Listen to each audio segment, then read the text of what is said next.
an interview recently for a job, and I discovered that there are certain job interview questions that you just can't be ready for. You're ready to bullshit just about anything to prove that you're ready for the job. But then they ask you this doozy, they say, Alex, what do you do with your weekend? There is no correct answer to what do you do with your weekend. Who does something exciting with their weekend that's worth telling an interview? Oh, well, I use my team-building skills and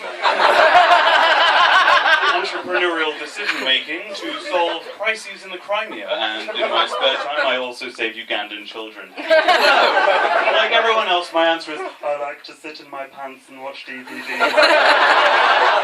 say anyone else who says that that's not what they do on the weekends, fucking lie. But they always tell you for interviews, oh yeah, no, don't worry, I've got plenty of advice for you. Everyone's got advice, and they go, oh, you know, if you're a salesperson, they'll say, you know, they'll tell you, sell me this pen. They'll ask you to prove your experience. I don't think that's true in every case. Like the TSA guys in the US, the ones that check you for drugs on the way in, I don't think that they sit you down and they say, alright son, what kind of experience do you have using your fingers to find drugs in another man's asshole? I've never been looking for drugs. Not looking for drugs specifically, no. So, on this table, there's a glove and a tube of lube. I'm going to give you exactly 25 seconds to find a dime of heroin I've hidden somewhere in or on my body. You may begin. I don't think that's how it happens. Now, the sharper ones amongst you will have realized by this point that I'm very, very posh. Very, very English posh. And it's not quite an advantage as you would think. We kind of get, even in England, people kind of look down on you for being posh. And I didn't realize I was posh. I'd lived abroad my entire life, and I just figured, I'm English. Every English person sounds like this.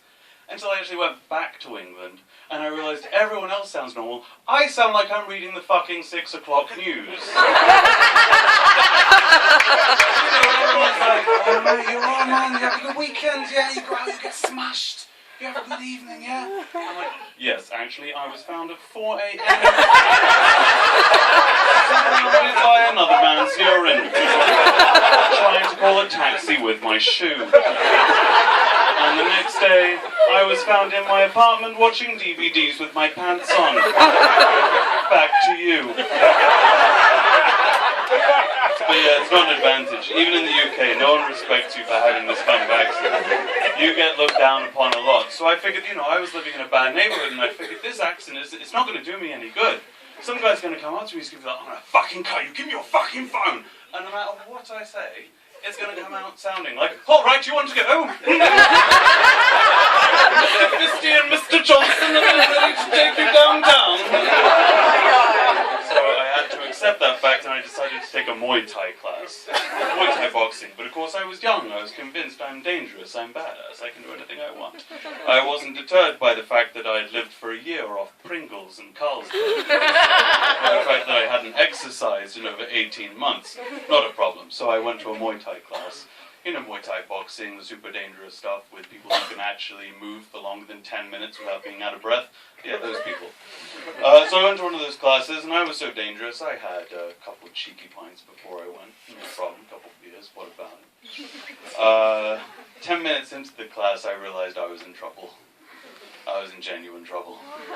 When everyone else is doing burpees, or as I like to call them, cardiovascular manslaughter, everyone is breathing like this, and you sound like you're a whale trying to give mouth-to-mouth resuscitation.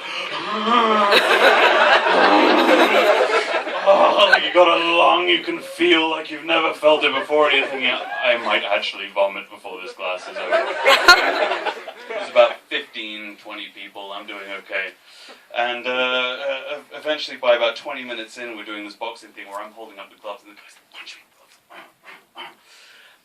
I'm holding these gloves, and I'm thinking, I'm not going to make it.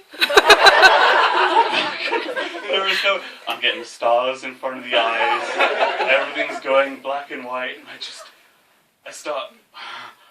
My partner stops. You alright, mate? I said, no, I'm fine. 4 seconds later, I was in the horizontal position. Posh boy down! I had face planted the floor, and I had a bruise down the side of my face, and I managed to bite part of my lip off on the way. This is a completely true story. Bit part of my lip off on the way down. There was blood pooling around my face. This really big Scottish instructor comes over. "You're right, lad! Don't worry, I'll get you up." Sits me down on this chair. I'm gaining consciousness. I'm looking into his big eyes, and he goes, "You know what I mean? What happens?" I'm like, "I don't know." He's like, "But no one even touched you, mate." I know. I can't. He said, but what happened? And he wouldn't let it go, and I thought, well, I can't lie.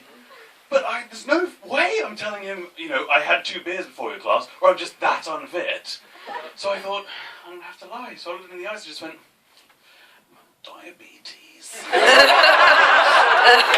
And he gave me his Snickers and his Red Bull he had been saving for the end of class. And for the rest of the hour of the class, I sat there eating his Snickers and drinking his Red Bull while everyone else was doing Muay Thai. Caught a look at myself in the mirror and I thought, you posh wank. Thank you very much.